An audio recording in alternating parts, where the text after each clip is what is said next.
Você sabe qual a empresa que quebrou no Brasil no ano passado com o balanço mais arrumado dos últimos 5 anos? Não foi startup, não foi micronegócio, foi uma empresa com faturamento real, cliente real, operação funcionando. E ela quebrou. Não por falta de venda, não por produto ruim. Ela quebrou porque o custo do dinheiro virou maior do que a margem do negócio. E ninguém contou isso para ela a tempo. E esse é o problema que a gente vai dissecar aqui hoje. E eu preciso que você fique até o final, porque tem um ponto específico nesse raciocínio que parece lá pelo meio do vídeo, que eu nunca vi ninguém explicar direito. E quando você entender, vai mudar a forma como você lê o seu próprio fluxo de caixa. Mas antes disso, eu preciso te mostrar um cenário inteiro, porque está acontecendo agora com os juros no Brasil e no mundo, não é cíclico, não é vai passar. É uma reconstrução, uma reconfiguração estrutural do acesso ao capital. E o empresário que não entender isso agora vai pagar caro lá na frente. Vamos começar pelo quadro real. A Selic está em 2 dígitos, e isso não é novidade. Você já sabe disso. O que talvez você não tenha parado para calcular é que o que a taxa significa na prática dentro do seu balanço. Quando o Banco Central mantém o juro alto, ele está essencialmente dizendo: o dinheiro parado aqui dentro rende muito mais do que o dinheiro circulando na economia. Aí o mercado todo se ajusta em torno dessa lógica. O crédito fica mais caro, o prazo fica mais curto e a exigência de garantia sobe. Mas tem uma camada por baixo disso que quase ninguém fala. O Brasil não está sozinho nessa. Os Estados Unidos passaram por um ciclo de alta de juros histórico, o mais agressivo de 40 anos. A Europa também. E o que acontece com as economias centrais quando sobem o juro? O capital global se move, sai dos mercados emergentes e entra em ativos seguros,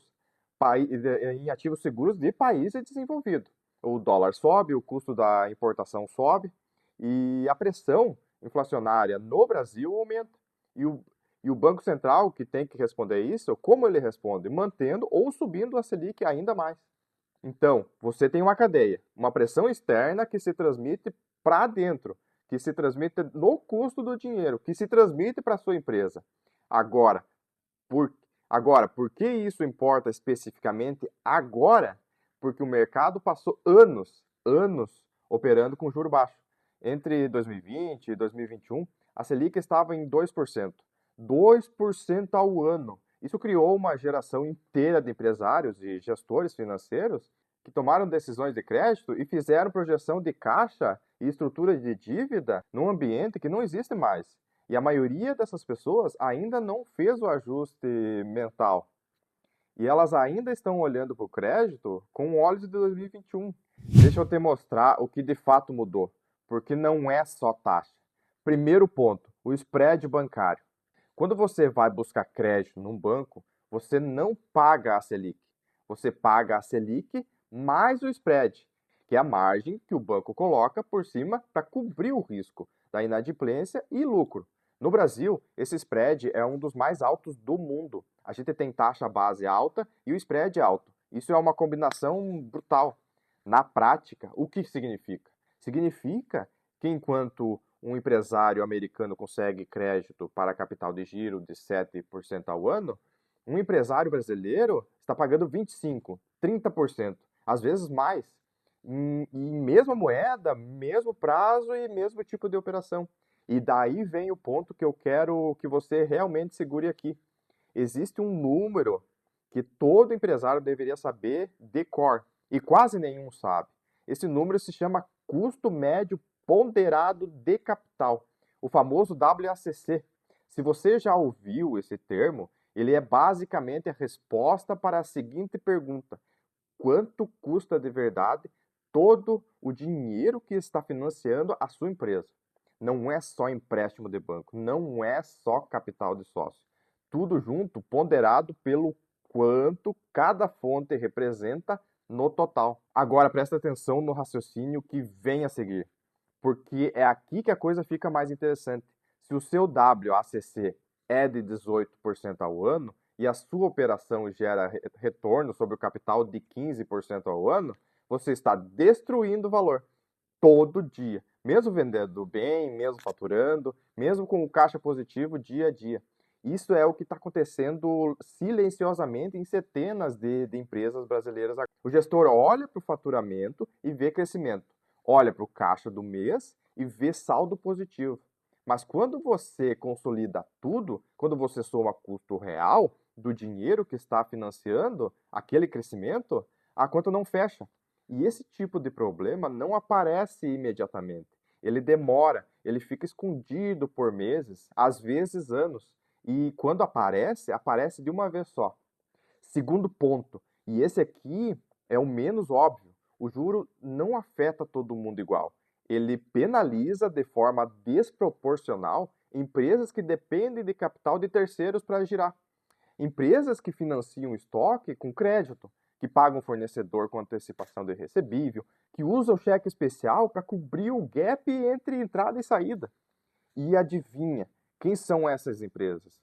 São as empresas do meio, nem pequenas demais para ignorar e nem grandes o suficiente para acessar o mercado de capitais com custo menor. É exatamente o perfil de quem assiste a esse canal. Terceiro ponto. Esse é o que eu prometi lá no começo e que muda tudo quando você entende. Existe uma diferença fundamental entre dívida, que cria ativo, e dívida, que financia a operação. Quando você pega crédito para comprar um equipamento, construir uma estrutura, expandir a capacidade produtiva, você está criando um ativo que vai gerar retorno ao longo do tempo. O custo de dívida tem um ativo, por outro lado, que amortiza aquele custo. Quando você pega crédito para pagar folha, para cobrir o prazo do cliente, para girar estoque, você não está criando um ativo nenhum. Você está usando o dinheiro caro para financiar a operação. E se essa margem do seu negócio for menor do que o custo desse dinheiro, você está numa espiral. O problema é que a maioria das empresas que estão nessa situação não se identificam o ponto exato onde cruzaram essa linha. Eles entraram no crédito operacional como solução a curto prazo e o curto prazo virou permanente. Aqui eu quero te propor uma mudança de perspectiva. A maioria das pessoas fala dos juros altos como se fosse um problema de custo. O crédito está caro, então eu não tomo crédito. Ou o crédito está caro, então eu aguardo baixar. Essas duas respostas são igualmente equivocadas. Não tomar o crédito quando você precisa crescer é uma escolha que tem custo também. O custo da oportunidade, você deixa de ocupar o mercado, de ganhar escala, de se posicionar enquanto seus concorrentes fazem isso. Esperar os juros baixarem é apostar numa variável que você não controla.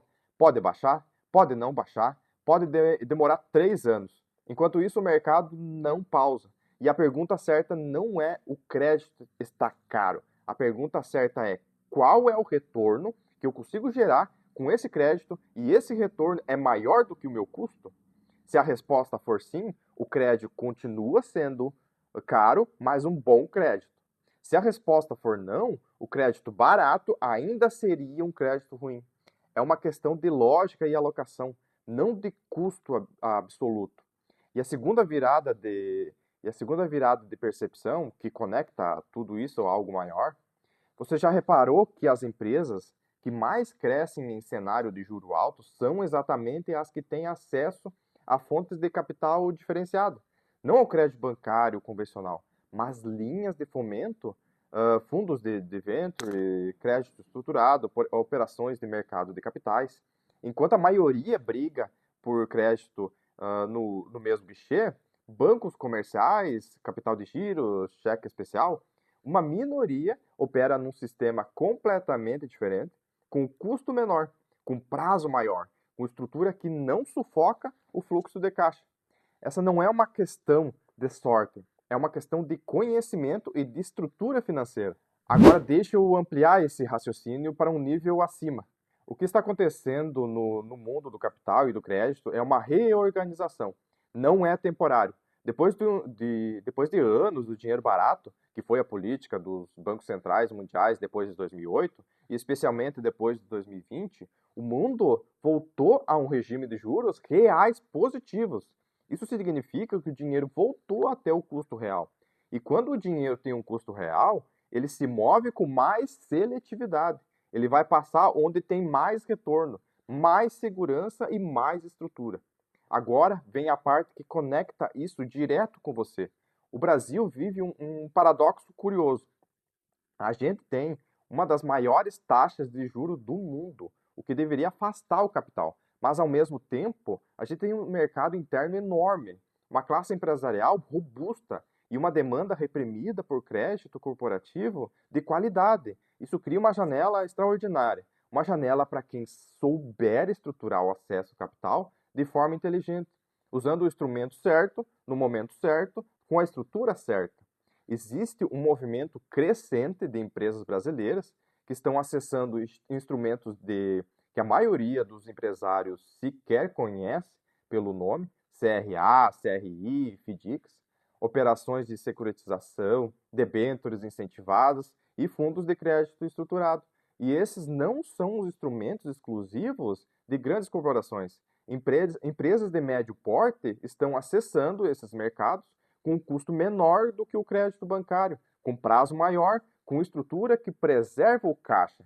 E a diferença entre quem acessa e quem não acessa não é o tamanho, é o preparo. É saber que existe, é saber como estruturar, é ter o parceiro certo do lado. E esse mapa, é exatamente o que falta na maioria das empresas. Estão brigando por crédito no guichê convencional. Eu trabalho com isso no dia a dia, estruturação financeira e acesso ao capital, crédito corporativo. E o que eu vejo com mais frequência não é empresa ruim, é empresa boa, com operação sólida, como um cliente de qualidade, presa num modelo de financiamento que é o mais adequado para ela. Às vezes, uma empresa que cresceu muito rápido e precisou de capital de giro de forma urgente, ela tomou o que estava disponível, que era o crédito bancário tradicional, ao custo que estava disponível. Às vezes, uma empresa que nunca parou de mapear o que existia além do banco. Às vezes, uma empresa tentou acessar linhas diferenciadas, mas sem estrutura certa, sem o histórico financeiro organizado, sem o CNPJ com o seu rating adequado, sem a apresentação correta. E levou um não. E não virou um não existe isso para mim. Quando na verdade existe. Só que o caminho não é o caminho que essa pessoa tentou. Essa é a diferença entre o acesso e não acesso ao capital inteligente. Não é quem merece, é quem sabe navegar. Deixa eu fechar com uma síntese que eu quero que você carregue aqui. O juro alto não é problema. Juro alto é cenário. O problema é operar dentro do cenário com a mentalidade errada, achando que crédito é tudo igual, que banco é a única porta e que aguardar é estratégia. Empresa que atravessa o ciclo de juro alto sem se destruir é a empresa que entende três coisas. Primeiro, qual é o custo real de todo o capital que ela usa, não só o que está no contrato do banco. Segundo, qual é o retorno que ela gera sobre esse capital e esse retorno justifica cada linha de crédito que ela carrega. E terceiro, quais são as alternativas que existem além do crédito convencional e como acessar as alternativas com a estrutura certa. Quando você tem clareza desses três pontos, juro alto vira uma vantagem competitiva, porque os seus concorrentes que não têm a clareza vão errar, vão se enrolar com o crédito caro, vão comprimir margem e vão desacelerar. E você vai avançar, porque está operando com um custo de capital menor, com estrutura mais inteligente e com a visibilidade do jogo inteiro.